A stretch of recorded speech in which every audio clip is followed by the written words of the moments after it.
1 year after my husband's death, I returned to his abandoned workshop to remember him one last time. When I turned on the lights, the machines were still running. I panicked when I saw who was operating them. Don't forget to subscribe to the channel and comment where you're watching from.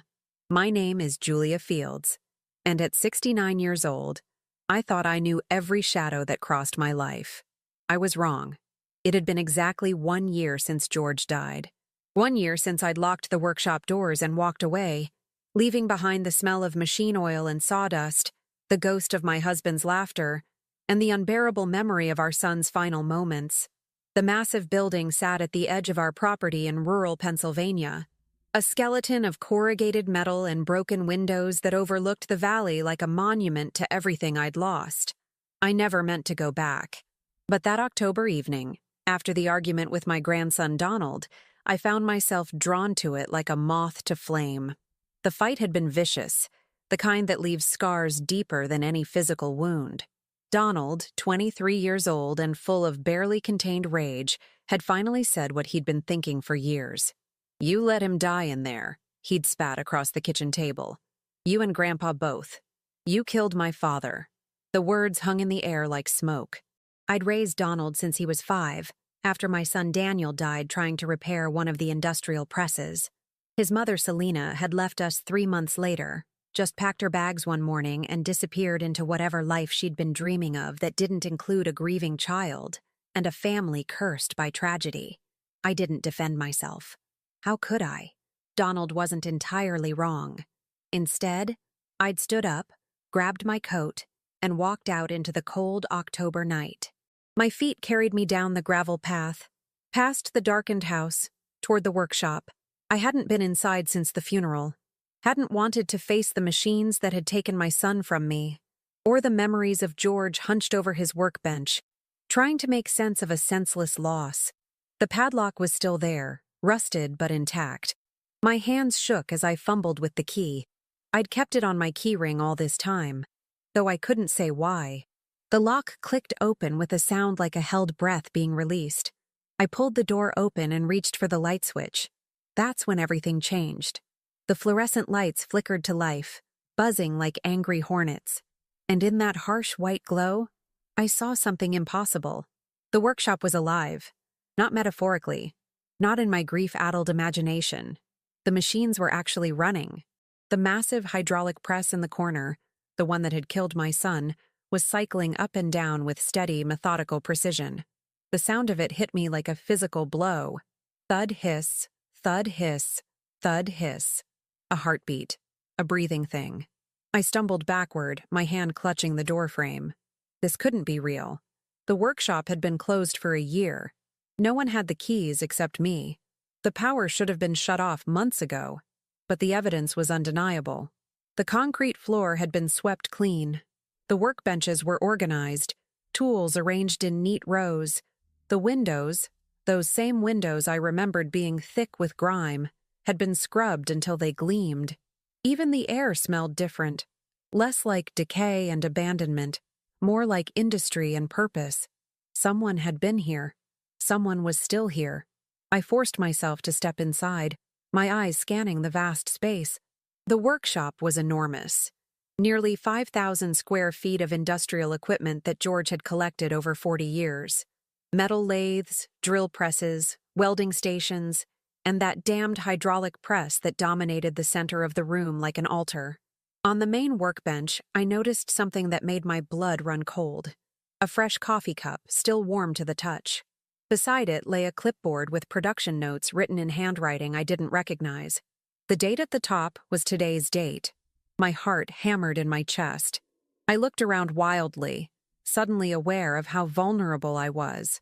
The workshop had dozens of places to hide, behind equipment, in the storage loft, in the small office at the back. Anyone could be watching me right now. "Hello?" My voice sounded thin and frightened, swallowed by the mechanical noise. "Is someone here?" No answer. Just the steady rhythm of the machines. I moved deeper into the workshop, drawn by a mixture of fear and curiosity. On the wall near George's old office, I spotted something new. A bulletin board covered with photographs and documents. I approached it slowly, squinting in the dim light. The photos showed people I'd never seen before. Men and women of various ages, standing in front of the workshop, smiling, working at the machines, eating lunch together at makeshift tables. There had to be at least 30 different faces. My hands were shaking as I unpinned one of the photos. On the back, in George's distinctive handwriting, were names and dates. Maria Webb, started June 2023. Metalwork apprentice, June 2023. That was 2 months before George died. I grabbed another photo. More names, more dates, some going back almost 2 years. George had been bringing people here, teaching them, letting them use the equipment, and I'd had no idea. Beneath the photos was a document folder. I pulled it down and opened it with trembling fingers. Inside were contracts, agreements, letters, all in George's handwriting or signed with his name. My eyes scanned the pages, trying to make sense of what I was seeing. Hereby establish the Fields Workshop Cooperative. Provide training and employment to families in need. In the event of my death, management will transfer to... I couldn't breathe, couldn't think. George had been planning this for years. He'd created an entire system, a community, right here in our workshop, and he'd never told me. Never even hinted at it. Why? Why would he keep something like this secret? I was still staring at the documents when I heard it. Footsteps on gravel. Multiple sets of feet approaching the workshop. Voices speaking in Spanish and English, laughing about something I couldn't make out. They were coming back. Whoever had been using the workshop was returning, and I was standing in the middle of their space like an intruder in my own property. Panic seized me. I shoved the documents back into the folder and looked around frantically for somewhere to hide. The storage loft. There was a ladder leading up to it near the back wall. I could climb up there, watch from above, try to understand what was happening before revealing myself. I ran for the ladder, my arthritic knees protesting with every step. Behind me, I heard the workshop door open. Voices flooded in, louder now, mixed with the screech of metal on metal as someone rolled in what sounded like a cart. I reached the ladder and started climbing, trying to move quietly despite my shaking hands. Below me, the lights suddenly blazed brighter as someone flipped additional switches. The workshop transformed from a dim cave into a fully operational factory floor. "Donald called me," a male voice said, speaking in accented English. "He says he's selling the property, that we have to be out by the end of the month." My heart stopped. Donald. My grandson was trying to sell the workshop? "He can't do that," a woman's voice responded sharply. "Mrs. Fields owns this place. He doesn't have the authority. He says his grandmother is sick, that she doesn't know what she's doing anymore. He has power of attorney." That was a lie. A complete lie. I didn't have any cognitive issues, and Donald certainly didn't have power of attorney. But clearly, he'd been talking to these people, making threats, trying to push them out. I pulled myself up onto the loft and crouched behind a stack of wooden crates, peering down at the scene below. There were at least 15 people streaming into the workshop now, each one heading to a different station, with the familiarity of routine. They were preparing for a work shift. The woman who'd been speaking, a short, muscular woman in her 40s with steel gray hair, was organizing everyone, directing traffic like a foreman. She moved with confidence, clearly in charge. "We keep working," she announced to the group. "George wouldn't want us to give up without a fight. We document everything, every hour, every piece, every penny. When Mrs. Fields is ready to talk to us, we'll have proof of everything we've done here. If she even knows who we are," someone muttered. "She will," the woman said firmly. "George said she was strong, that she'd understand eventually. We just have to trust him." I watched them work, these strangers who spoke my husband's name with such reverence. They moved through the workshop like it was sacred ground, treating the equipment with care, helping each other with complicated tasks, teaching the younger members of the group. This was what George had been doing in his final years. While I'd been locked in my grief over Daniel, refusing to set foot in the place where our son died, George had transformed that grief into something else. Purpose, community, legacy. And now, Donald wanted to destroy it. I stayed hidden in the loft for another hour, watching and listening. I learned their names: Maria, Carlos, Elena, Otis, and others. I learned about their families, their struggles, their hopes. I heard them talk about George like he was a saint, a mentor who'd saved their lives by giving them skills and dignity. And I learned something else, something that sent chills down my spine. They were making money. Real money. The workshop wasn't just a charity project. It was producing custom metalwork, precision parts, and artistic pieces that were being sold to clients I'd never heard of. There were invoices, orders, deadlines. This wasn't just George's dream. It was a functioning business that had been operating under my nose for years.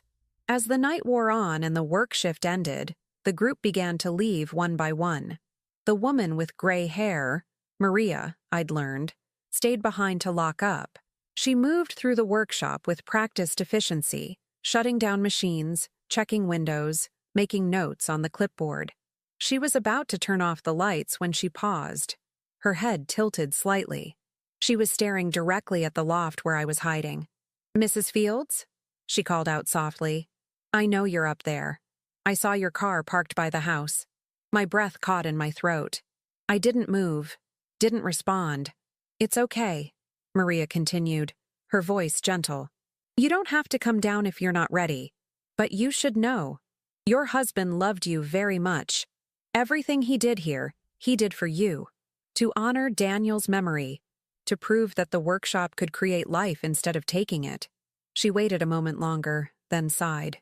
"When you're ready to talk, we'll be here. We're not going anywhere." George made sure of that. She turned off the lights and left, closing the door behind her with a soft click. I sat in the darkness of the loft, surrounded by the ghosts of my past and the secrets of my husband's hidden life, and realized that everything I thought I knew about the last year was a lie. And Donald, my beloved, damaged grandson, was trying to bury the truth before I could discover it. Tomorrow I would find out why. I didn't sleep that night. How could I? Every time I closed my eyes, I saw the workshop alive with activity, heard Maria's voice echoing in the darkness, felt the weight of George's secrets pressing down on my chest like a stone. By 4 a.m, I gave up on sleep entirely. I made coffee in the kitchen, the same kitchen where Donald had hurled his accusations just hours before, and spread the documents I'd taken from the workshop across the table. In the harsh light of the overhead fixture, George's handwriting seemed to leap off the pages, each word a revelation, each signature a betrayal of trust. Or was it? The more I read, the more complicated the picture became. George hadn't just created a cooperative. He'd built an intricate legal structure designed to protect it. There were bylaws, operating agreements, safety protocols, financial statements. Everything had been done properly, methodically, with the kind of attention to detail that had made George successful in business for 40 years. But nowhere in these documents did I see my name. I was mentioned only once, in a section labeled Succession Planning. It read, "In the event of George Fields' death, primary decision-making authority regarding the workshop will transfer to Julia Fields, pending her willingness to accept stewardship of the cooperative, pending my willingness." As if George had known I might refuse. As if he'd understood that I'd locked myself away from anything connected to Daniel's death. The question was, why hadn't he told me? Why build this entire world in secret? I was still puzzling over this when I heard footsteps on the front porch. Heavy, deliberate footsteps that could only belong to one person. Donald let himself in with his key. Of course he still had a key. And stopped short when he saw me sitting at the kitchen table, surrounded by papers. "Grandma," he said, his voice careful. "You're up early." "So are you." I kept my tone neutral, watching his face. He looked tired, with dark circles under his eyes and tension in his jaw. "We need to talk." "About last night?" "Look, I'm sorry I said those things. I was angry and not about last night." I gestured to the papers. "About the workshop." Something flickered across his face. Fear? Guilt? He covered it quickly, but I'd seen it. "What about it?" "You've been talking to the people working there, telling them you're selling the property." Donald's expression hardened. "How do you know about them?" "I went to the workshop last night, after our argument." I leaned back in my chair, studying him. "Why didn't you tell me there were people using it?" Because I didn't want you to get upset. He moved into the kitchen, agitated now, running his hands through his hair. Grandma, these people, they've been squatting in our workshop for over a year, using our equipment, our electricity, making money off Grandpa's tools. It's theft. Theft? I picked up one of the contracts.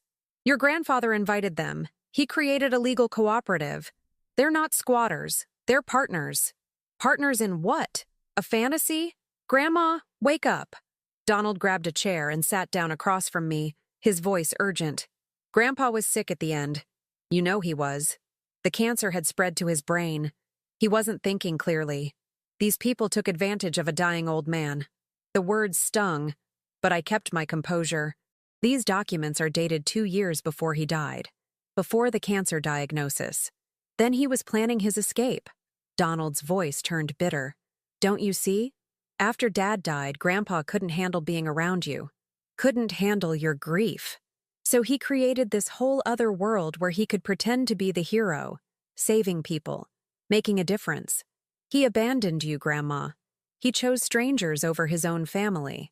I felt the words like physical blows, each one landing with precision in the most vulnerable parts of my heart, because there was truth in them. Wasn't there? George had pulled away after Daniel's death. We'd lived in the same house but existed in different universes, each of us drowning in private oceans of grief. But abandonment? That seemed too harsh, too final. Even if that's true, I said slowly, it doesn't give you the right to sell the property without my consent. I own the workshop, Donald, not you. Actually, Donald pulled a folded document from his jacket pocket. That's not entirely accurate. My blood went cold. What is that? Power of attorney, medical and financial. He laid it on the table between us. Grandpa signed it before he died. He wanted to make sure someone could take care of business if you weren't able to. I snatched up the document, my hands shaking. It was real. George's signature, witnessed and notarized, dated 3 months before his death. The language was clear. In the event of Julia Fields' incapacity, Donald Fields would have full authority to make decisions regarding her care and property. I'm not incapacitated, I said through gritted teeth. Not legally? No. Not yet. Donald's voice softened. But Grandma, you've been struggling. Everyone can see it. You barely leave the house. You forget things. Last month you left the stove on all night.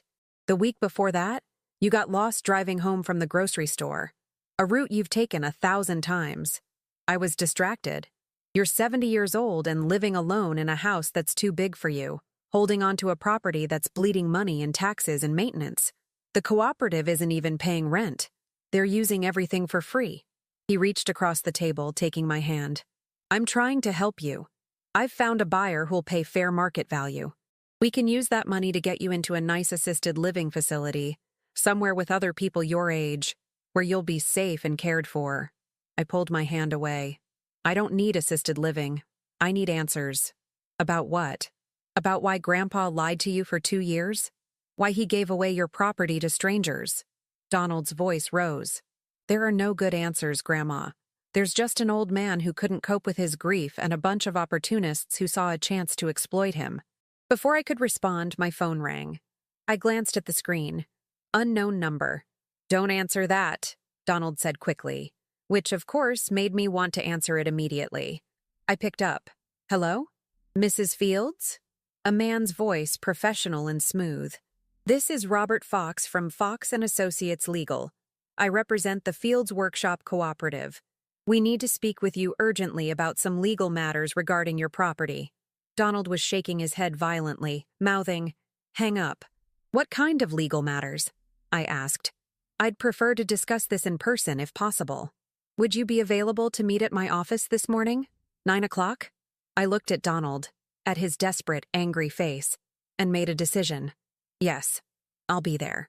Grandma, no. I hung up and stood, gathering the documents. I'm going to hear what they have to say. They'll manipulate you. They'll tell you lies about Grandpa, make you think he wanted this. But he didn't. He wanted you taken care of, which is why he gave me power of attorney. That power of attorney only activates if I'm incapacitated, I reminded him. I'm not. So the workshop is still mine, and I'll decide what happens to it. Donald stood too, his face flushed. Fine, but I'm coming with you. No, you can't stop me from. I can, and I will. I moved past him toward the door. This is my decision, Donald. My property, my husband's legacy. You don't get to take that from me.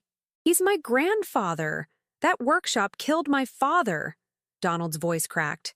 Don't I get a say in what happens to the place that destroyed our family? I stopped at the doorway, my back to him.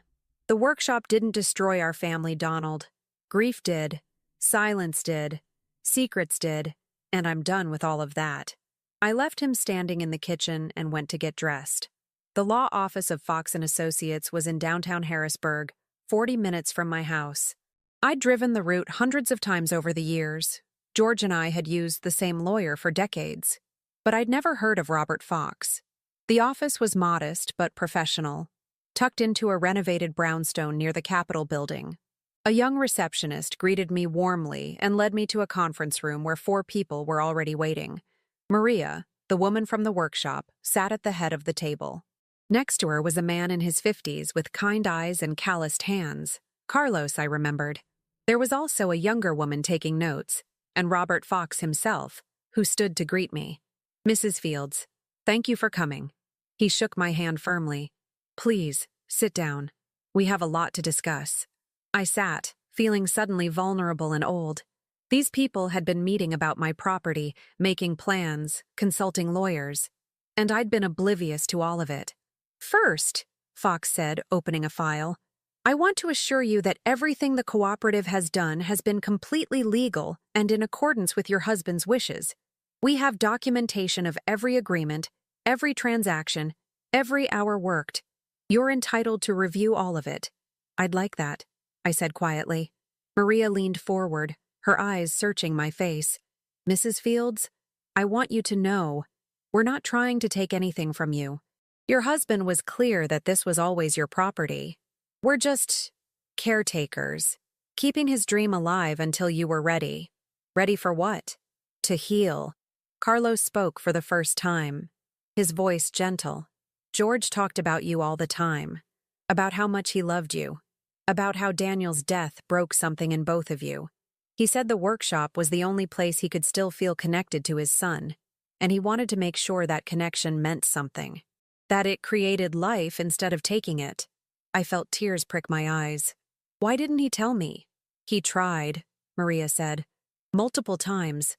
But you wouldn't come to the workshop, wouldn't talk about Daniel, wouldn't engage with anything that reminded you of that day. She wasn't wrong. I'd built walls around my grief, turned the workshop into forbidden territory. I'd made it impossible for George to share this with me.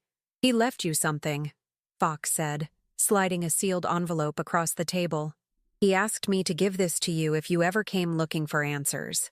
My hands trembled as I picked up the envelope. It was addressed in George's handwriting. For Julia, when she's ready. I opened it carefully and pulled out a single sheet of paper. George's words swam before my eyes. My dearest Julia, if you're reading this, it means you finally found the workshop again. I'm so glad. I've missed sharing it with you. I know you think the machines took Daniel from us, but they didn't, my love. An accident did. A terrible, senseless accident that could have happened anywhere. The workshop didn't kill our son. It was just where he died. There's a difference. I created the cooperative because I needed to prove something. To myself, to Daniel's memory, and eventually to you. I needed to prove that this place could still be a source of good, that it could provide for families the way it once provided for ours. These people are good people, Julia. They've become like family to me. But they're not my family. You are. You always will be. I'm leaving the decision to you. If you want to close the workshop, sell it, walk away. That's your right. But if you can find it in your heart to give these people a chance to see what we've built together, I think you'll find something worth saving. I love you. I've always loved you. And I'm sorry I couldn't find a way to reach you through your grief. Yours forever, George. I read the letter 3 times, tears streaming down my face. The others sat in respectful silence, waiting. Finally, I looked up at Maria. Tell me everything. From the beginning. I want to understand. Maria nodded, relief flooding her face. Thank you. Thank you for giving us a chance. We spent the next 2 hours going through everything: the financial records, the training programs, the clients, the products they made. It was impressive, professional, and clearly profitable. They weren't charity cases. They were skilled workers building a legitimate business. By noon, I had a headache and a decision to make. I need time, I told them, to process all of this, to figure out what I want. Of course, Fox said. But Mrs. Fields, there's something you should know. Your grandson has been approaching our clients, telling them the workshop is closing. He's been trying to sabotage our contracts. My heart sank. When? The past 2 weeks. We've already lost 3 major orders because clients don't want to commit to a business that might not exist next month. I stood, anger flooding through me. He had no right. We know. But he's claiming to act on your behalf, that you're not well enough to manage the property. Maria hesitated. Mrs. Fields, is there any truth to that? Because if there is, we need to know. We need to protect ourselves legally. I'm not incapacitated, I said firmly. And Donald doesn't have the authority he thinks he has. I'll make sure of it. But even as I said the words, doubt crept in. Because Donald had that power of attorney document. And if he could convince a doctor or a judge that I wasn't competent. I was halfway to my car when I saw him. Donald, standing in the parking lot, leaning against his truck, waiting for me. How long have you been here? I demanded. Long enough. His face was hard. You're making a mistake, Grandma. The only mistake I made was not asking questions sooner. They're using you, just like they used Grandpa. No, I said, unlocking my car. You're the one using me. Trying to sell my property, destroy my husband's legacy, all without my consent. For your own good. That's not for you to decide. I turned to face him fully. I raised you, Donald. After your father died and your mother left, I gave you everything. But that doesn't give you ownership over my life. His expression crumbled. I'm just trying to protect you. From what? From living? From making my own choices? I softened slightly. I know you're hurting. I know the workshop represents loss to you, but it represents something different to me now, and I need to figure out what that is. They'll take everything from you, Donald warned, and when they're done, you'll have nothing left. Then that will be my mistake to make. I got into my car and started the engine. As I drove away, I watched Donald in my rearview mirror, standing alone in the parking lot, his hands clenched into fists. He looked young suddenly, and lost, and I felt a pang of guilt. But I didn't turn back. I had a workshop to visit, and this time, I was going through the front door. The workshop looked different in daylight, less menacing, more purposeful. I parked in front of the main entrance, not hiding my car this time, and sat for a moment, gathering my courage. Through the windows, I could see movement, hear the familiar sounds of machinery, see sparks flying from a welding station.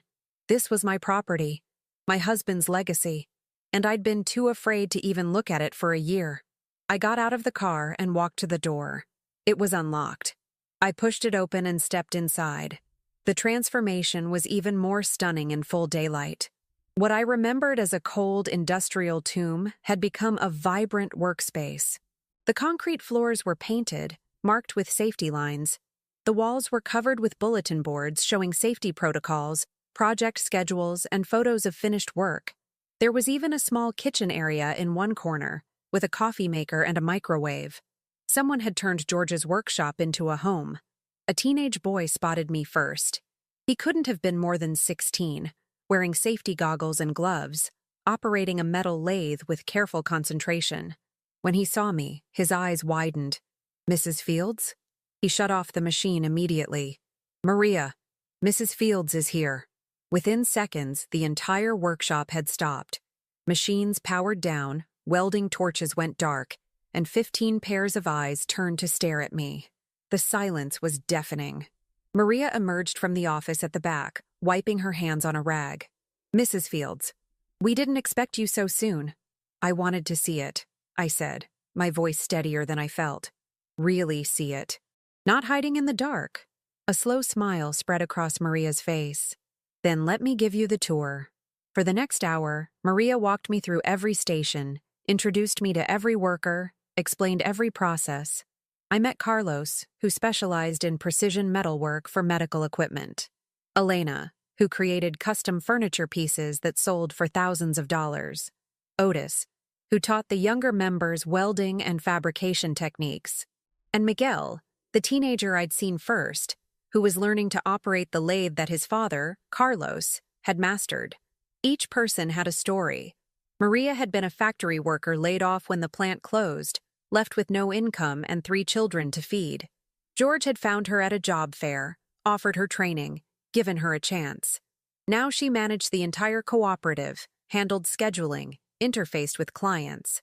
Carlos had been a mechanic whose shop went bankrupt during the recession. George had taught him precision work, helped him transition his skills. Now he made components for surgical robots, work that required tolerances measured in microns. Elena had been an artist who couldn't make a living. George had shown her how to merge art with function, how to turn her sculptures into furniture that people would actually buy. Every single person in this workshop owed their livelihood to George's vision, and I'd known nothing about it. Why didn't anyone tell me? I asked Maria as we stood in George's old office. It looked exactly as he'd left it: coffee mug on the desk, reading glasses, photos of Daniel on the wall. After he died, why didn't someone contact me? Maria's expression became troubled. We tried. I called the house 3 times in the first month, left messages. You never called back. I had a vague memory of messages I'd deleted without listening to. A woman's voice, talking about the workshop. I'd assumed it was a solicitor, someone trying to sell me something. I'd been so wrapped up in my grief that I hadn't even bothered to check. George made us promise something. Maria continued. He said if you weren't ready, we shouldn't push. That you'd come when you could. That forcing you would only make things worse. But Donald knew about you. Yes. He came here about 6 months ago, right after he graduated college. George had just died, and Donald showed up saying he wanted to see the workshop where his father had worked. Maria's face darkened. At first, we thought he was interested in the cooperative. George had talked about him, hoped that maybe Donald would want to be involved. But it became clear very quickly that wasn't why he came. What do you mean? He started taking photos, asking about finances, questioning our legal right to be here. He was surveying, like a developer looking at a property. Maria sat down heavily in George's chair.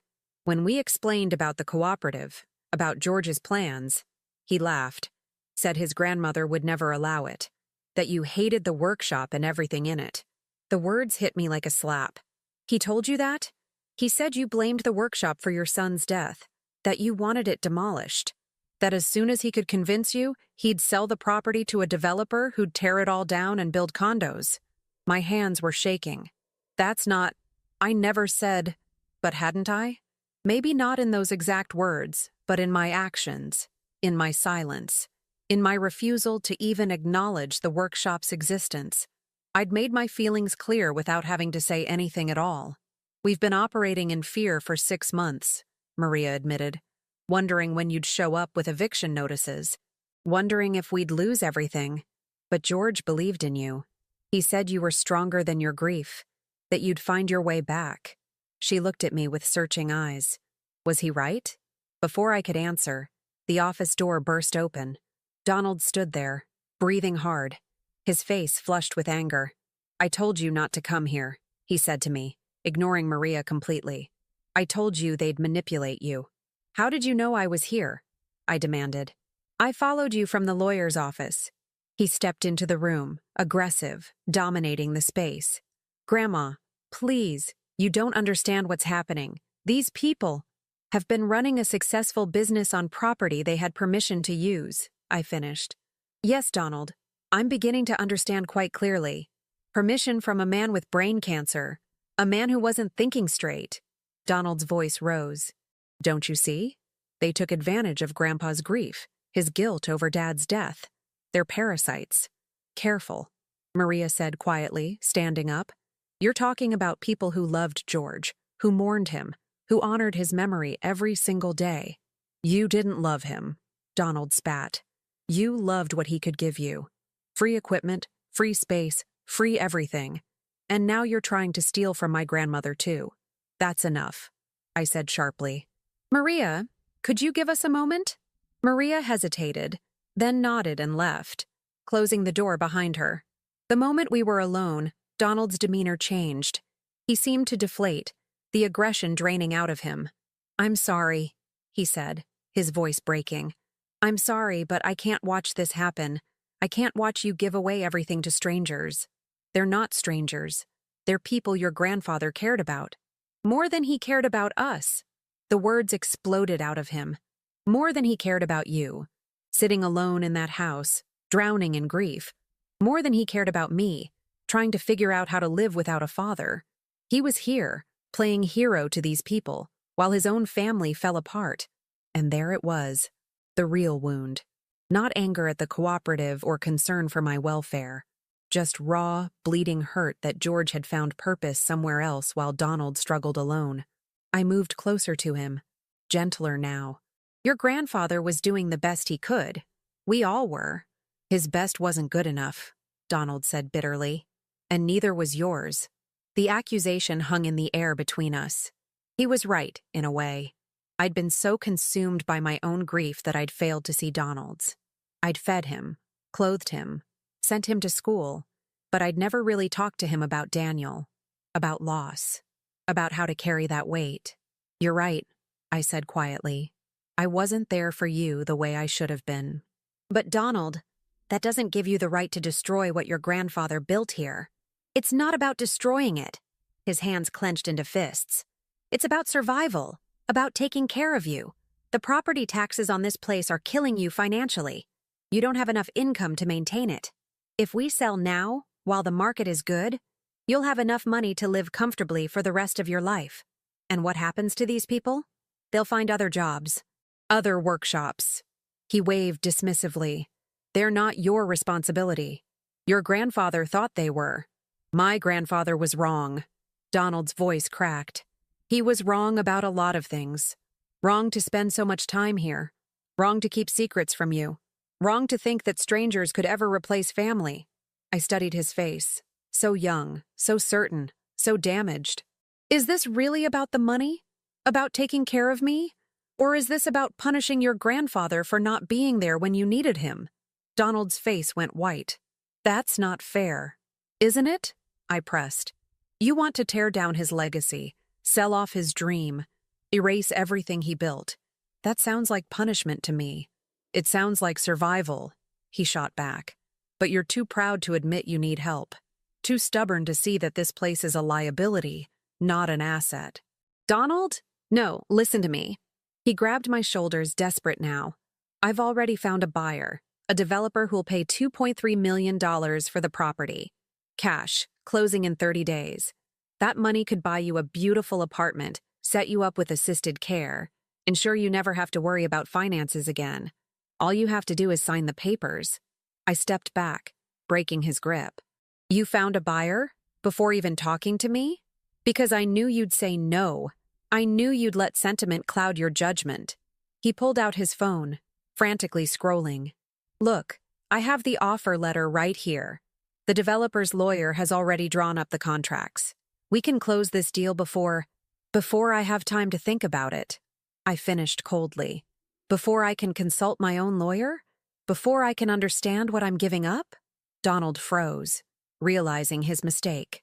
That's not... I was trying to expedite. You were trying to manipulate me. The realization was crushing. Just like you've been manipulating everyone else. Lying to the workers about selling the property. Lying to clients about the business closing. Probably lying to the buyer about your authority to sell. I have power of attorney, which only activates if I'm declared incompetent. I was shaking now, fury and heartbreak warring inside me. Is that your plan, Donald? Find some doctor who'll say I'm not capable of making my own decisions? Commit me somewhere so you can take control? Jesus, Grandma, no! I would never... He looked genuinely shocked. I'm trying to protect you. By taking away my choices, by deciding my life for me, by destroying your grandfather's legacy before I even have a chance to understand it. I moved to the office window, looking out at the workshop floor where people were trying to pretend they weren't listening to every word. That's not protection, Donald. That's control. Someone has to make the hard decisions, he said quietly. Someone has to be practical. And you decided that someone was you. He didn't answer. Didn't need to. The silence said everything. I turned back to face him. I want you to leave. Now. Grandma? I mean it, Donald. Get out of this workshop, off this property, and don't come back until I invite you. His face crumpled.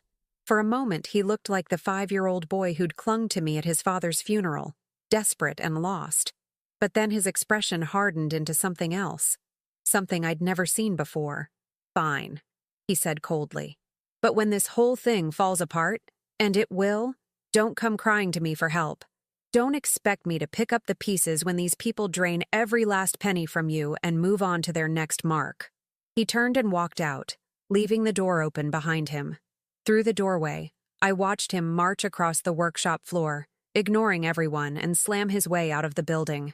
Maria appeared in the doorway a moment later. Are you okay? No, I admitted, but I will be. She stepped inside, closing the door gently. Mrs. Fields, there's something else you should know. Something we haven't told you yet. My stomach dropped. What? The buyer Donald found? The developer offering $2.3 million? Maria's face was grim. His name is Richard Stokes. He owns Stokes Development Corporation. And 3 years ago, he tried to buy this property from George. When George refused, Stokes threatened him, said he'd find a way to get this land one way or another. Why would he want it so badly? Location. This property sits on the main road into town, right at the junction of 2 highways. It's perfect for commercial development. Stokes has been buying up the whole corridor, building shopping centers and office parks. George's property was the last holdout. Maria paused. George made me promise to tell you if Stokes ever came back. He said Stokes was dangerous, that he didn't play fair. What do you mean, dangerous? 2 other property owners who refused to sell. One had mysterious code violations that shut down his business. The other had a fire that destroyed his building, ruled accidental, but nobody believed it. Maria met my eyes. Mrs. Fields, if Stokes has gotten to Donald, convinced him to help push this sale, you need to be very, very careful. A chill ran down my spine. You think Donald is working with Stokes? I don't know, but the timing is suspicious. Donald suddenly pushing hard for a sale, right when Stokes shows up with an offer? It feels coordinated. I thought about Donald's desperation, his insistence on moving quickly, his fury when I'd refused. Was it possible? Could my grandson really be working with a man who'd threatened George? Before I could process this, my phone rang. I pulled it out, expecting Donald, but the caller ID showed a number I didn't recognize. I answered anyway. Mrs. Fields? A smooth, confident male voice. My name is Richard Stokes. I believe we need to talk about your property. I looked at Maria, whose face had gone pale. She mouthed the word, careful. Mr. Stokes, I said, keeping my voice steady, I'm afraid I'm not interested in selling. Oh, I think you will be, once you understand the situation fully. His tone was pleasant, but there was steel underneath. You see, I've done my research. Your property taxes are in arrears. You're behind on utility payments. And you're operating an unlicensed business on residential land. That's a zoning violation that could result in substantial fines. I'd hate to see you lose everything because of these oversights. My hand tightened on the phone. Is that a threat? It's a friendly warning from someone who wants to help.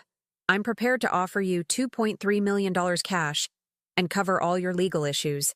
All you have to do is sign. Your grandson understands how generous this offer is. I hope you will too. My grandson doesn't speak for me. That may change. Stokes's voice turned cold. Mrs. Fields, I always get what I want. Always. The question is whether you're going to make this easy or difficult. For your sake, I hope you choose wisely. He hung up before I could respond. I stood there, phone in hand, my mind racing. Donald wasn't just trying to help me. He was working with Stokes. Had to be. The offer, the timing, the pressure. It all made sense now. My grandson had betrayed me. Mrs. Fields? Maria's voice seemed to come from far away. What did he say? I looked at her, at this woman who'd shown me more honesty in 2 days than my own grandson had in months, and made a decision. He said he always gets what he wants. I set my phone down on George's desk. Well, he's never met me on a warpath before. Maria's eyes widened. What are you going to do? Fight. I squared my shoulders. For this workshop, for George's legacy, for all of you, but I'm going to need help. Whatever you need, Maria said immediately. We're with you. Good. I moved to the filing cabinet where George had kept his business records. Because I have a feeling things are about to get very ugly, very fast. And if Stokes thinks he can intimidate a 70-year-old widow into submission, he's got another thing coming. I pulled open the drawer and started searching through files. Somewhere in here, George had kept everything. Every interaction with Stokes. Every threat, every offer, every piece of evidence. My husband had been preparing for this fight before he died. Now it was my turn to finish it. George's filing system was meticulous, organized by year and category. I found the Stokes file within minutes, tucked in the back of the bottom drawer, as if George had wanted to keep it separate from everything else. As if even touching it contaminated the rest of his work. The folder was thick, bulging with documents that spanned 3 years. I spread them across the desk while Maria called the others into the office. Within minutes, Carlos, Elena, and Otis crowded around, all of us staring at the evidence of Richard Stokes's campaign to acquire our property. The earliest document was a letter dated June 2022, professionally worded but fundamentally a lowball offer. $800,000 for the property, with a 2-week deadline to respond. George had written across the top in red ink, insulting, ignored. The offers escalated from there. $1 million, $1.2 million, $1.5 million. Each one with a shorter deadline, each one marked with George's increasingly irritated responses. By the 10th letter, his notes had become warnings to himself. Check zoning records. Talk to lawyer. Something's not right. Look at this, Carlos said, pulling out a newspaper clipping from 2023. The headline read, Local business owner loses property after code violations. The article detailed how a machine shop owner named Tom Fletcher had been forced to sell after the county suddenly discovered dozens of safety violations, environmental issues, and zoning problems. The buyer? Stokes Development Corporation. And this one, Elena added, her voice shaking. She held up another clipping. Fire destroys historic mill. Owner plans to sell. The mill had belonged to a woman named Christina Fox, Robert Fox's mother, I realized with a jolt. The fire had been ruled accidental, caused by faulty wiring, but the article mentioned that Christina had refused multiple offers from Stokes in the months before the fire. George knew, Maria said quietly, pointing to notes scribbled in the margins. He documented everything, every suspicious incident, every property Stokes acquired, every coincidence that wasn't really a coincidence. But the most damning document was buried near the bottom of the file, a recording device, one of those small digital recorders George had used for dictating notes. It was labeled simply, Stokes, Final Meeting, March 2024. March 2024, 2 months before George died. My hands trembled as I pressed play. George's voice filled the room, strong and clear. Mr. Stokes, I've told you repeatedly that I'm not interested in selling. Then Stokes's voice, smooth and menacing. Mr. Fields, I don't think you understand the situation. This corridor is being redeveloped. Every property owner has seen the wisdom of selling. You're the last holdout, and you're blocking progress. I'm blocking your profits, you mean? My profits, the town's tax revenue, job creation, call it what you want. The point is, this is happening with or without you. A pause. I've been patient. I've been generous. But my patience has limits. Is that a threat? It's a reality check. I have friends on the zoning board. Friends in the county inspector's office. Friends who can make life very difficult for someone operating a business on residentially zoned land. Stokes's voice turned cold. I know about your little cooperative, George. All those people you've got working here without proper permits, without proper insurance, probably without proper safety inspections. One phone call from me, and this whole operation gets shut down. Those families you're so proud of helping, they'll be out on the street. You son of a... Careful. I'm trying to help you here. Take my offer. $2 million final offer. Keep your conscience clear. Keep your cooperative running. I'll even let them stay through the end of the year. But if you refuse me again, I'll make sure this property becomes so toxic, so buried in legal problems, that whoever inherits it will beg me to take it off their hands for pennies on the dollar. The recording ended abruptly. George must have shut it off, but I could imagine his face, red with fury, hands shaking with the effort not to punch Stokes. The room was silent. Maria's face was ashen. Carlos had his hands clenched into fists. Elena was crying quietly. He was going to destroy us, Otis said, his voice hollow. Even then, he was planning it. But George didn't sell, I said, my mind racing. He must have found a way to protect the property, to protect all of you. Maria pulled out another document, this one more recent. He did. He restructured everything, made the cooperative a legal entity, got proper business licenses, secured insurance, filed for rezoning. It took him months, but by the time he died, everything was legitimate, bulletproof. Except for one thing, Carlos said grimly. The property taxes. Mrs. Fields, how far behind are you? I felt my face flush. I'm not sure. I've been letting Donald handle the finances. He said everything was taken care of. The looks on their faces told me everything I needed to know. I'd been a fool. While I'd been drowning in grief, Donald had been letting the property taxes pile up, creating exactly the kind of vulnerability Stokes needed. How bad is it? I asked.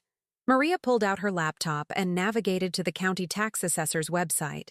She typed in our property address, and we all watched as the page loaded. The number that appeared made my stomach drop. $47,000 in arrears, spanning 18 months, with penalties and interest compounding monthly. That's impossible, I breathed.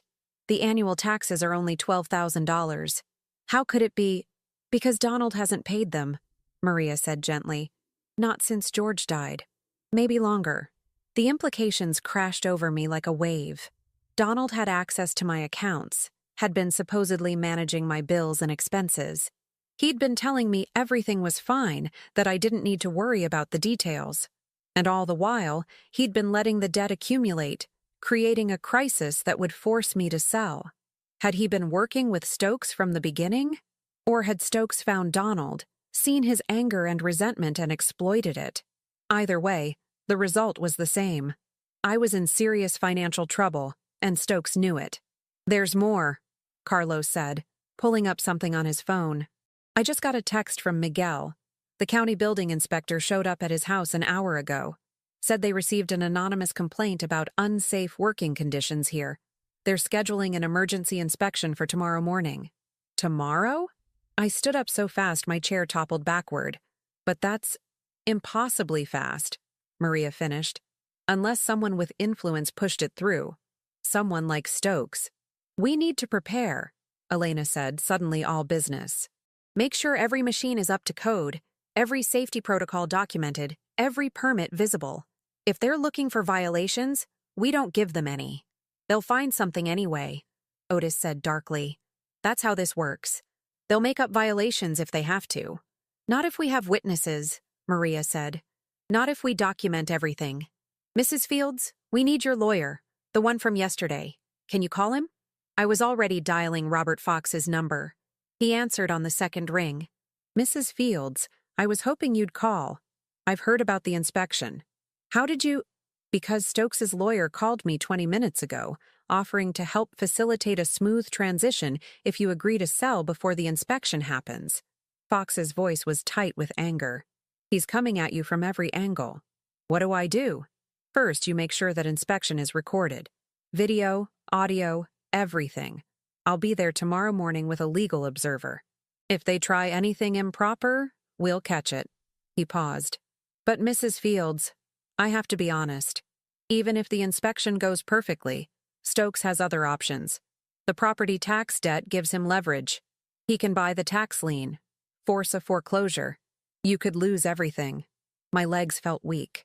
I sat down heavily on George's desk. How much time do I have? The county can start foreclosure proceedings after 60 days of delinquency. You're well past that. The only reason they haven't started yet is probably because Stokes asked them to wait. He wants you to sell voluntarily because it's cleaner, faster, but if you refuse, he'll move forward with foreclosure. And once that starts, it's very hard to stop. How much would it take to clear the debt? With all the penalties and interest? Probably close to $50,000.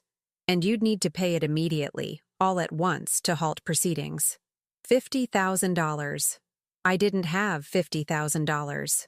My savings had been depleted by George's medical expenses and funeral costs. My Social Security barely covered my basic living expenses. The only asset I had was the property itself, which Stokes wanted to take from me. There has to be another way, I said desperately. There is. Fox's voice softened. The cooperative has been profitable for 6 months. Very profitable. Maria has been setting aside money for property improvements, future expansion. If you're willing to accept it, they have enough to cover the tax debt. I looked at Maria, who nodded. It's true. We have $53,000 in the business account. It was supposed to be for new equipment, but keeping the roof over our heads is more important. I can't take your money, I said immediately. That's your future, your security. And this property is ours too, Maria said firmly. George made us partners. That means we invest in protecting our investment. Besides, what good is money if we lose our workshop? But if something goes wrong, if we lose anyway, you'll have nothing. We'll have nothing if we don't try. Carlos interrupted. Mrs. Fields, let us help. Let us fight for this place the way George fought for us. I looked around at their faces, determined, scared, but united. These people were willing to risk everything to save George's dream. How could I refuse them? Okay, I said, my voice breaking. Okay, we'll use the money to pay the taxes, but I'm paying you back. Every penny. I don't know how yet, but I will. We'll figure it out together, Maria said, squeezing my hand. Mrs. Fields, there's one more thing. I did some digging into your grandson's finances. Donald took out a $30,000 personal loan 3 weeks ago. The listed purpose was property development consultation fees. My blood ran cold. He what? It gets worse. The loan came from a private lender that's owned by Stokes, I finished, feeling sick. Donald borrowed money from Stokes. Or Stokes gave him money disguised as a loan. Either way, your grandson is financially entangled with the man trying to take your property. And that means anything Donald says or does from this point forward is compromised. I thought about Donald's desperation, his insistence on selling quickly, his fury when I'd refused. How much of that had been real concern for me, and how much had been fear of Stokes? Had Stokes threatened him, bribed him, or had Donald gone to Stokes willingly, selling out his own grandmother for money? Thank you, Mr. Fox, I said numbly. I'll see you tomorrow morning. I hung up and looked at the others. Donald took money from Stokes. No one looked surprised. Maria just nodded sadly. We suspected. He's been acting like someone with debts to pay. He's my grandson, I said, tears finally spilling over. I raised him. How could he do this? Fear makes people do terrible things, Elena said gently. So does grief. Maybe he convinced himself he was helping you. Maybe Stokes convinced him. Either way, he's lost now. No, I wiped my eyes, steel entering my voice. He's not lost. Not yet. But he needs to understand that I'm not a helpless old woman he can manipulate. And neither is anyone else in this workshop. I stood up, surveying the documents spread across George's desk. Evidence of Stokes's threats, his pattern of intimidation, his systematic acquisition of the corridor. Evidence of Donald's betrayal. Evidence of everything we were up against.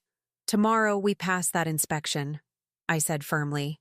We show them a workshop that's safe, legal, and professionally run. We pay the tax debt and remove Stokes's leverage, and then we go on the offensive. What do you mean? Otis asked. I mean we expose him. We take all of this. I gestured to the documents. And we make it public. We show everyone what Richard Stokes really is, how he operates, how he destroys people who stand in his way. That's dangerous, Carlos warned. If he's willing to burn down buildings and destroy businesses, what do you think he'll do if you publicly attack him? I don't care. And I meant it. The fear that had paralyzed me for the past year was gone, burned away by anger and purpose. George stood up to him. Now it's my turn. Stokes thinks I'm weak because I'm old, because I'm a widow, because I've been hiding from life. He's about to learn how wrong he is. Maria grinned fiercely. What do you need from us? Everything. Documentation, testimony, evidence. If Stokes has threatened any of you, if he's done anything illegal, I want to know about it. We're building a case that will bury him. And Donald? Elena asked quietly. The question hung in the air. My grandson. My responsibility. My failure. What would I do about Donald? I'll handle Donald, I said finally. He's made his choices. Now he has to face the consequences. That evening, after the others had left and the workshop had fallen silent, I sat alone in George's office, surrounded by evidence of his secret life. I pulled out his letter and read it again, looking for answers, looking for guidance. I'm leaving the decision to you. If you want to close the workshop, sell it. Walk away. That's your right. But if you can find it in your heart to give these people a chance, to see what we've built together, I think you'll find something worth saving. I see it now, George, I whispered into the darkness. I see what you were trying to show me, and I'm going to protect it. I promise. My phone buzzed. A text message from an unknown number. Last chance. Sell now, or face the consequences. You have 24 hours. I stared at the message for a long moment, then typed back, come and take it. I hit send and turned off my phone. Tomorrow, the real fight would begin, and I intended to win. The county inspector arrived at exactly 8 p.m., accompanied by 2 assistants and an attitude that told me everything I needed to know. His name was Gerald Pritchard, a heavy-set man in his 50s with a clipboard and an expression that suggested he'd already written his report before even stepping inside. Mrs. Fields, he said, barely glancing at me. We're here to conduct a comprehensive safety inspection of this facility following a complaint of unsafe working conditions and zoning violations. Of course, I said pleasantly. We're ready for you. This is our lawyer, Robert Fox, who will be observing. And this is Maria Webb, our operations manager. We'll be recording the entire inspection for our records. Pritchard's jaw tightened. That won't be necessary. Actually, it's our legal right, Fox said smoothly, holding up his phone. Pennsylvania is a one-party consent state for recordings. We're simply documenting your thorough and professional inspection for our records. I could see Pritchard recalculating. Whatever instructions he'd received from Stokes, they hadn't included being recorded. Fine. Let's get this over with. For the next 3 hours, Pritchard and his team combed through every inch of the workshop.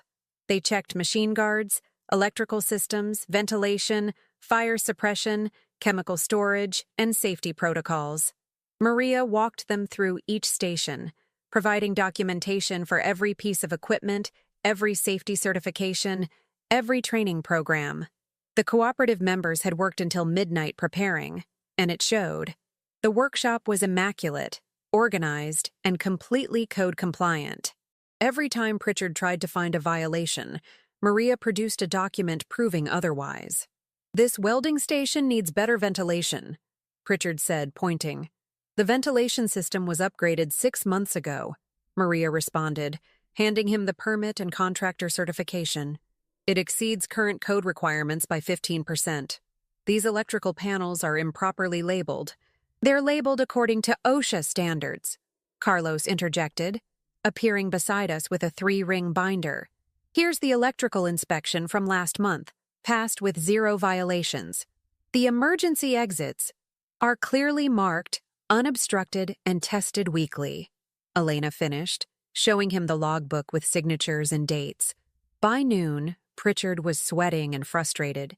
His assistants kept shaking their heads, finding nothing wrong. Fox filmed everything, his expression professionally neutral but his eyes gleaming with satisfaction. I'll need to verify all these permits with the issuing offices, Pritchard said finally, grasping at straws. Of course, Maria said. "We have copies of everything, but we encourage you to confirm with the county. We want you to be absolutely certain everything is in order." Pritchard's phone rang. He stepped away to answer it, his voice low and urgent. When he returned, his face was flushed. "We'll need to continue this inspection. I'm not finished here." "Actually, you are," Fox said, checking his watch. "You've been here for 3 hours and found 0 violations. Under county guidelines, you have to provide a preliminary finding before leaving." "So what's your finding, Inspector Pritchard?" Pritchard's mouth opened and closed like a fish. There are some things I need to review. Are there any immediate safety violations that require us to cease operations?" Fox pressed. "No, but then we're compliant. Thank you for your thorough inspection." Fox smiled. "We'll expect the official report within the standard 7-day period." Pritchard looked like he wanted to argue, but he knew he was beaten. He'd found nothing because there was nothing to find. George and the cooperative had done everything right. "You'll hear from us," Pritchard said darkly, gathering his things. "I'm sure we will," I replied. As soon as his vehicle pulled away, the entire workshop erupted in cheers. People hugged each other, laughing with relief. Maria grabbed my hands, tears streaming down her face. "We did it, Mrs. Fields. We actually did it." "No," I said, squeezing her hands. "You did it. All of you. This workshop, this community, it's extraordinary. It's what George built," Carlos said, joining us. "What he taught us. That excellence and preparation are the best defense against injustice." But Fox's expression remained serious. "This was just round 1. Stokes won't stop because of a failed inspection. He'll escalate." "Let him try," I said. "We're ready." I wasn't prepared for how quickly Stokes would move. At 2 p.m., a courier arrived with a legal document, a notice that Stokes Development Corporation had purchased my tax lien and was initiating foreclosure proceedings. Despite our plan to pay the debt, Stokes had somehow beaten us to it. He now owned the right to foreclose on my property in 30 days unless I paid him directly. Not the county, but him. The full amount, plus his administrative fees, which totaled an additional $20,000. "How is this legal?" I demanded, staring at Fox across his office desk. "It's predatory, but it's legal," Fox said grimly. "Tax liens are sold to private investors all the time. Stokes must have been monitoring the county records, waiting for the right moment to purchase yours. And he moved fast, probably filed the paperwork the moment the inspection started going badly. So now I have to pay him? Or lose the property, yes. And his 30-day deadline is aggressive but enforceable." Fox leaned back in his chair. "Mrs. Fields, I think it's time we consider the nuclear option." "What's that?" "We go public.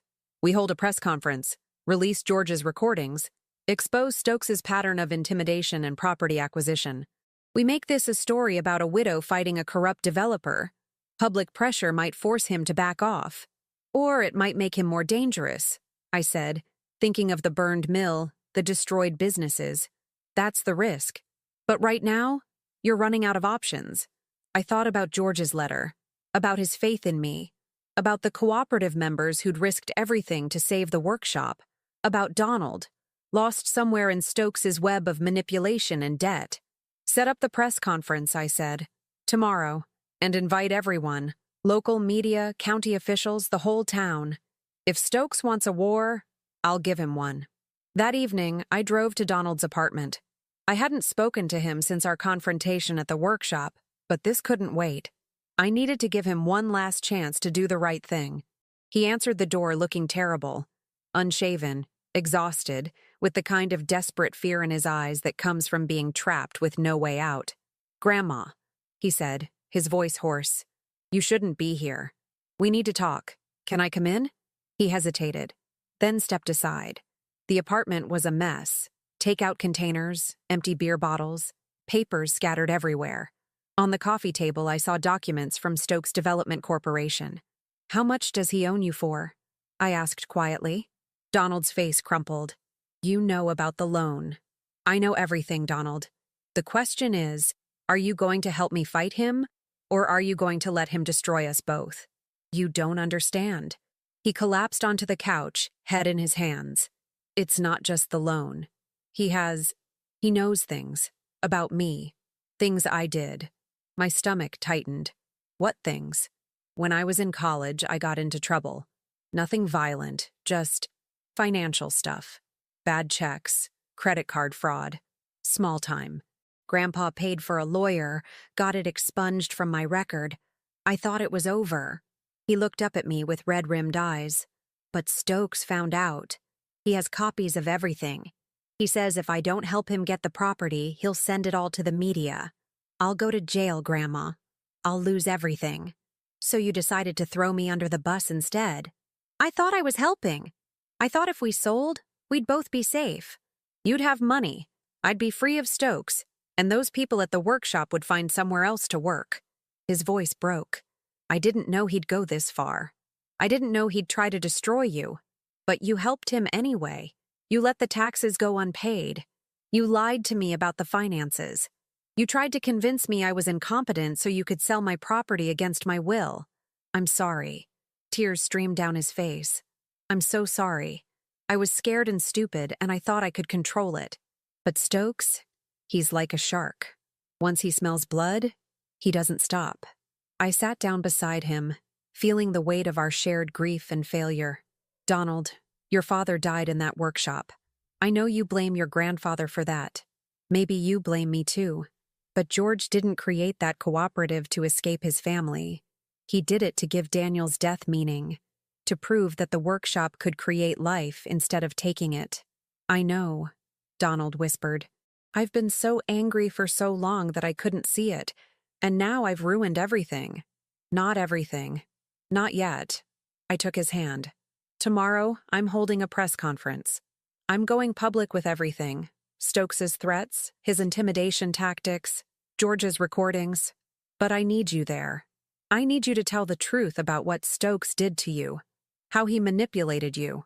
Donald pulled away, fear flooding his face. I can't. If I testify against him, he'll release those records. I'll be destroyed. And if you don't, I'll lose the property and you'll be indebted to Stokes for the rest of your life. Is that what you want? To be his puppet forever? I want to survive. That's not survival, Donald. That's slow death.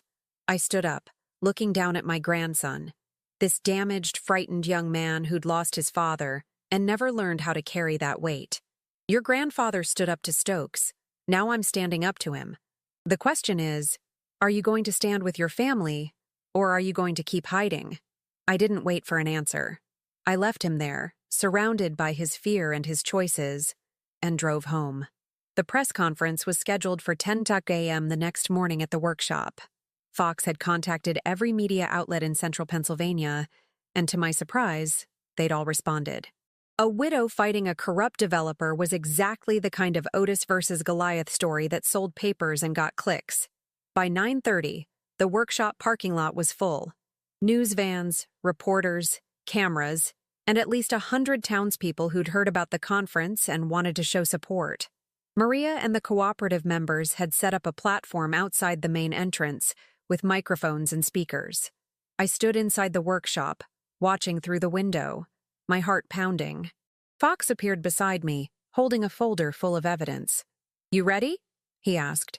No, I admitted. But I'm doing it anyway. That's courage. He handed me the folder. George would be proud. We walked outside together, and the crowd erupted in applause. I saw friendly faces, people who'd known George, people who'd heard about the cooperative, people who were tired of watching Stokes bulldoze through their town.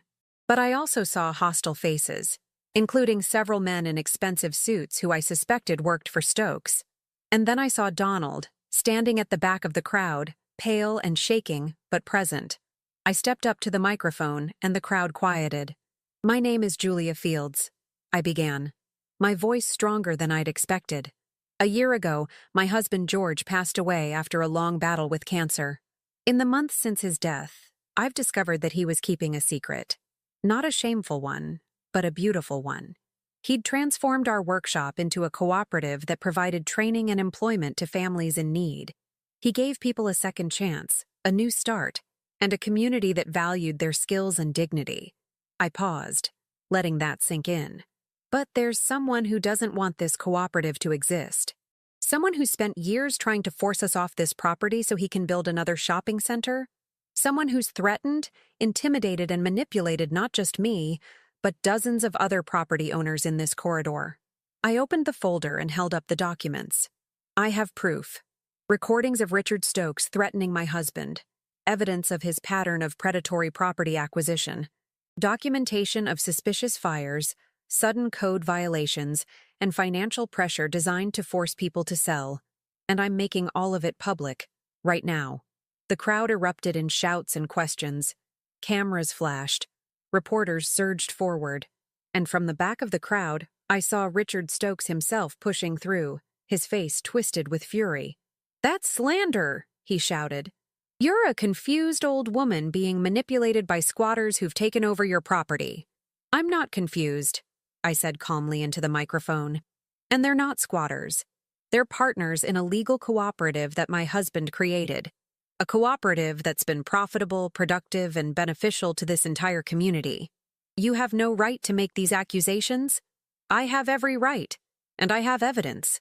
I gestured to Fox, who began distributing copies of the documents to the press. "This is all a matter of public record now." Stokes's face went purple. "You'll regret this. I own your tax debt. I can foreclose on this property in 30 days, and there's nothing you can do to stop me." "Actually," a voice called from the crowd. "There is." Donald pushed his way forward, holding his own folder of documents. His hands were shaking, but his voice was steady. "My name is Donald Fields. I'm Julia's grandson, and I need to tell you what Richard Stokes did to me." Stokes's expression changed from fury to fear in an instant. "Don't do this, kid. You know what I'll release." "Release it," Donald said, stepping onto the platform beside me. "I don't care anymore. The truth matters more than my reputation." And then, in front of 100 witnesses and a dozen cameras, my grandson told everything. The loan, the blackmail, the manipulation. How Stokes had found his sealed juvenile records and threatened to expose them. How he'd been pressured to sabotage the cooperative, to let the taxes go unpaid, to push me toward a sale. "I was wrong," Donald said, his voice breaking. "I was scared and I betrayed my grandmother. But I'm done being Stokes's puppet. Whatever consequences come, I'll face them. But I won't let him take my family's property." The crowd was silent, riveted.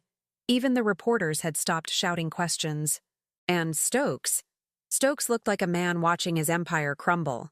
"This isn't over," he snarled at me. "You still can't pay what you owe. You'll lose anyway." "Actually," Fox said, stepping forward with a triumphant smile, "the tax debt was paid in full yesterday afternoon. The county received a certified check for the complete amount, plus penalties and interest. Mrs. Fields no longer owes anything on this property. Your lien is worthless." Stokes staggered back as if struck. "That's impossible. How did you—" "Community," Maria said, joining us on the platform. "Every member of this cooperative contributed. Every person George helped found a way to help back. That's what real community looks like, Mr. Stokes. Something you'd never understand." The crowd erupted in cheers. Stokes stood there surrounded by cameras and hostile faces, realizing that he'd lost.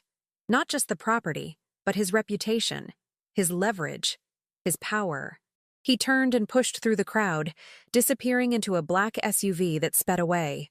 I stood at the microphone, tears streaming down my face, holding Donald's hand on one side and Maria's on the other, and realized that George had been right all along. The workshop wasn't just a building. It was a legacy, a community, a testament to the power of second chances and the strength of people who refuse to give up on each other. "Thank you," I said into the microphone, my voice thick with emotion. "Thank you all for being here, for supporting us, for believing that some things are worth fighting for." The crowd cheered again, and I let them. For the first time in a year, I felt truly alive. 3 months later, I stood in the workshop at dawn, watching the first light filter through the windows George had cleaned so many times. The machines were silent at this hour, waiting for the day shift to arrive. But the space hummed with a different kind of energy now. The energy of purpose, of community, of things mended and made whole. The press conference had changed everything. Within 48 hours, Stokes Development Corporation was under investigation by the state attorney general for fraud, extortion, and racketeering. The other property owners he'd intimidated came forward with their own stories, creating a pattern of criminal behavior that even his expensive lawyers couldn't dismiss. His empire wasn't crumbling. It had already fallen. But my story wasn't about Stokes's defeat. It was about what came after. The cooperative had grown. We'd added 6 new members in the past month, including 2 young women from the technical college who wanted to learn precision machining. The waiting list was 20 people long. Word had spread that the Fields workshop wasn't just a business. It was a place where people rebuilt their lives alongside rebuilding broken things. Donald was here every morning now, usually before anyone else. He'd moved back into George's old office, transforming it into his workspace. He was learning the machines, slowly and carefully, with the same meticulous attention to detail that had made his grandfather successful. The anger that had consumed him for so long had burned itself out, leaving behind something quieter but stronger. Purpose. We didn't talk much about what had happened. Some wounds needed time more than words. But every morning, he made 2 cups of coffee, one for him, one for me, and we'd sit in comfortable silence before the others arrived, just being present with each other in a way we hadn't been since he was a child. "Morning, Grandma," he said now, appearing beside me with our coffee ritual. "Morning, sweetheart." I took the cup gratefully. "You're here early even for you." "Couldn't sleep. Big day." He gestured toward the workshop floor, where Maria and Carlos were setting up chairs in neat rows. "Still can't believe we're doing this." Today was the official dedication ceremony, the day we'd formally establish the workshop as the Fields Memorial Cooperative, with a legal structure that would survive long after I was gone. Fox had spent weeks drafting the documents, ensuring that the property would be held in trust for the cooperative members, that no single person could ever sell it or dissolve it without unanimous consent. George's dream would outlive us all. "Your grandfather would be so proud," I said quietly. "Of all of this. Of you especially." Donald's throat worked. "I don't know about that. I nearly destroyed everything he built. But you didn't. When it mattered, you stood up. You told the truth. That's what he would have wanted." I touched his arm. "Donald, I need to tell you something. Something I should have said years ago." He turned to me, coffee cup frozen halfway to his lips. "Your father's death wasn't your grandfather's fault. It wasn't the workshop's fault. It wasn't anyone's fault. It was a terrible accident. But you needed someone to blame, and I let you blame George because I was blaming him too. That was wrong of me. That silence, that anger, it poisoned all of us." I took a breath. "I'm sorry. I failed you after your father died. I was so lost in my own grief that I couldn't see yours." Donald set down his coffee, tears streaming down his face. "I thought if I could just make the workshop go away, the pain would go away too. But it doesn't work like that, does it?" "No, sweetheart, it doesn't. The only way through grief is through it, not around it, not by erasing the memories or destroying the places. You have to walk straight through the fire until you come out the other side." I pulled him into a hug, this tall young man who still needed his grandmother. "But you don't have to walk through it alone." We stood there for a long moment, holding each other, letting years of pain and silence finally break apart and wash away. When we separated, Maria was standing at the office door, tears in her own eyes. "Sorry to interrupt, but people are starting to arrive." By 10 o'clock, the workshop was packed. Not just cooperative members, but townspeople, county officials, reporters following up on the story, and even some of George's old friends who I hadn't seen in years. Someone had set up a photo display near the entrance, pictures of George working at his bench, teaching someone to weld, laughing with the cooperative members. Pictures of Daniel, too, young and alive, before the accident that changed everything. I stood looking at those photos, feeling the weight of loss but also the warmth of love, when I heard a voice I didn't expect. "Mrs. Fields?" I turned to find a woman in her 30s, blonde and nervous, holding the hand of a little girl who couldn't have been more than 5. The woman's eyes were familiar somehow, the shape of her face, the way she stood. Selena. The name came out as a whisper. Donald's mother. The woman who'd abandoned us 8 years ago. The woman I'd convinced myself I never wanted to see again. "I know I have no right to be here," Selena said quickly, her voice shaking. "I know what I did was unforgivable, but I saw the news, saw the story about the workshop and Donald, and She trailed off, tears welling up. "I needed to see him, to see you, to try to explain." The little girl looked up at me with curious eyes. "Are you Donald's grandma?" "I am," I said, crouching down to her level. "What's your name?" "Amy. I'm 5. Mommy says I have a big brother named Donald, but I never met him." The words hit me like a physical blow. Selena had another child, a daughter. Donald had a sister he'd never known about. "Selena," I started, but Donald's voice cut across the workshop. "What the hell are you doing here?" He stood frozen near the platform, staring at his mother with an expression of such raw pain that it made my chest ache. Selena's face crumpled. "Donald, please. I know I don't deserve your forgiveness, but I needed to try. You left." His voice was flat, dead. "Dad died, and you left me with Grandma and never looked back. For 8 years, nothing. Not a call, not a letter, nothing. And now you show up at the one moment when things are finally okay? When I'm finally healing?" "I was broken," Selena said, her voice barely audible. "When Daniel died, something inside me shattered. I couldn't look at you without seeing him. Couldn't stay in that house, in that town, without drowning. I thought leaving would fix me, but it just made everything worse. By the time I realized how badly I'd failed you, so much time had passed that I convinced myself you were better off without me. I was a kid." Donald's voice cracked. "I needed my mom. I needed someone to tell me it wasn't my fault Dad died, that I wasn't going to lose everyone I loved. But you just disappeared." Amy tugged on Selena's hand, confused and frightened by the tension. Selena picked her up, holding her close. "You're right. About all of it. I failed you completely. I was selfish and scared and weak. But Donald, I've spent the last 8 years trying to become someone worthy of asking for your forgiveness. I got therapy, got stable, built a life that Amy deserves. And when I saw you on TV, standing up to that developer, telling the truth even though you were scared, I saw Daniel in you. I saw the man you've become despite me, not because of me. And I knew I had to come, even if you slammed the door in my face." Donald stood there trembling. Years of abandonment and anger warring with something else. Curiosity, maybe. Or the faint hope that families could be repaired even after they'd been shattered beyond recognition. I moved to stand beside him, taking his hand. "It's your choice, sweetheart. Whatever you decide, I support you." He looked at me, then at Selena, then at the little girl watching him with wide, curious eyes. His half-sister. Family he'd never known existed. "I can't forgive you today," he said finally. "Maybe not for a long time. You hurt me too much." Selena nodded, tears streaming down her face. "I understand. But," Donald took a shaky breath, "I'm trying to learn that people can change, that mistakes don't have to define us forever, that maybe if someone really works at it, they can become better than they were." He looked at Amy.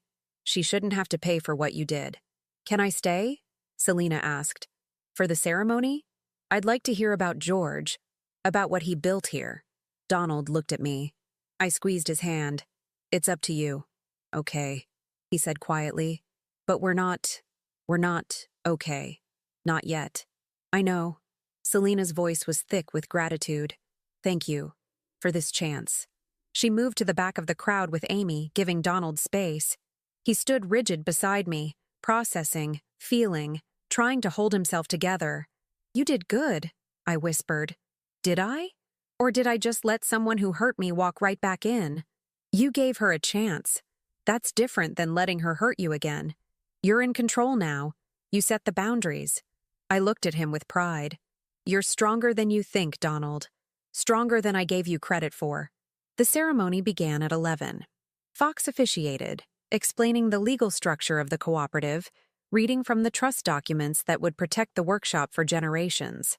Maria spoke about George's vision, about the families he'd saved, about the community he'd built. Carlos demonstrated the precision work they did, showing finished pieces that gleamed under the workshop lights. And then it was my turn. I walked to the microphone, looking out at all these faces, friends, strangers, family in all its complicated forms. I thought about what to say, how to capture everything that had happened, everything I'd learned. When George died, I began, I thought my life was over. I'd lost my son years before, and losing my husband felt like the final blow. I closed myself off from everything, from people, from possibility, from the world itself. I let grief turn me into a ghost in my own life. I paused, gathering my thoughts. But George left me a gift, even though I didn't recognize it at first. He left me this workshop, these people, this community.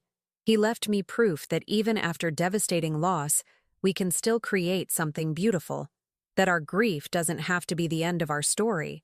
It can be the beginning of a different chapter. I looked at Donald, at Maria, at all the cooperative members. I'm 70 years old. I've lived through more pain than I thought was possible. I've made mistakes, failed people I loved, spent years hiding from life. But standing here today, I realize something important. It's never too late.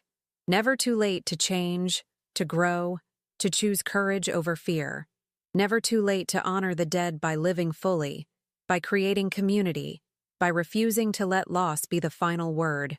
I pulled out a piece of paper, the final thing George had left for me, a letter Fox had been instructed to deliver only after the cooperative was legally established. I'd read it that morning for the first time, and the words had carved themselves into my heart. George wrote something before he died. He said, "Julia, my love, if you're reading this, it means you found your way back.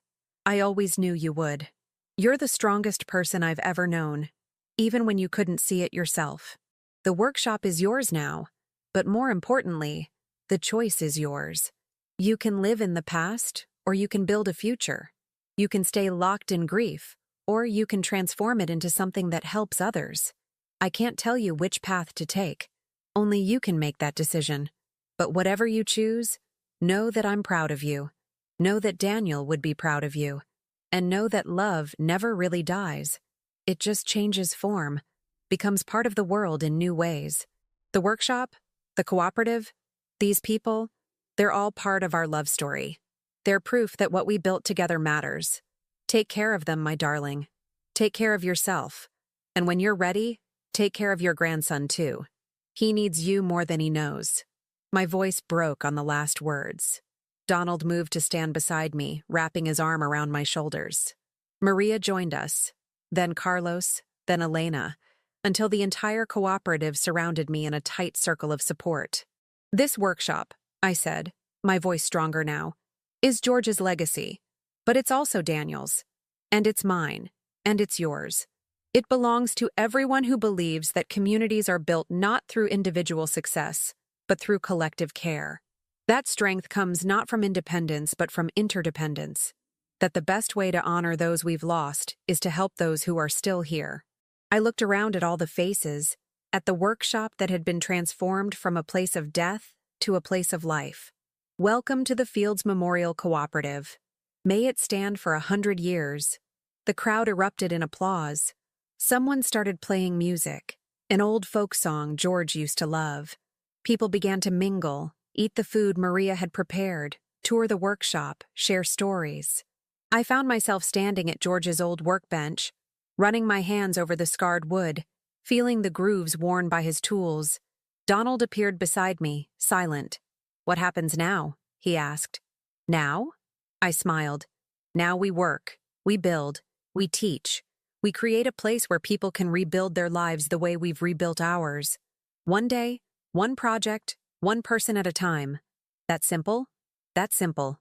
That complicated." I looked at him. "Are you staying? Really staying?" He nodded. "Yeah. I want to learn everything.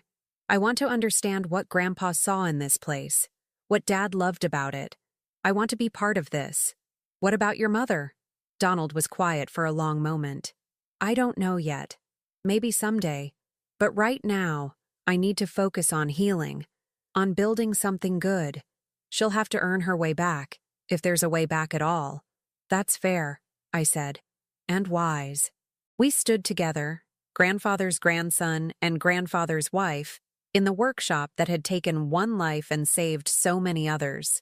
Outside, I could hear the cooperative members laughing, teaching Amy how to safely hammer a piece of metal, making her part of the story too.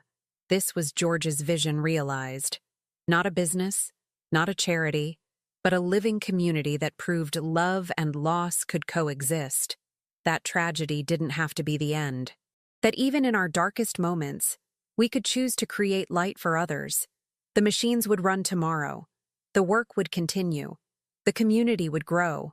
And I would be here, no longer hiding, no longer paralyzed by grief, but living fully in the complicated, beautiful, painful, joyful reality of being human. At 70 years old, I'd finally learned the truth George had been trying to show me all along. Wisdom isn't about knowing all the answers. It's about having the courage to keep asking questions, to keep trying, to keep building even when everything seems broken. The workshop hummed with life around me, and for the first time in years, I felt like I was exactly where I belonged. Home. Now tell me, what would you have done if you were in my place? Let me know in the comments. Thank you for watching, and don't forget to check out the video on your screen right now. I'm sure it will surprise you.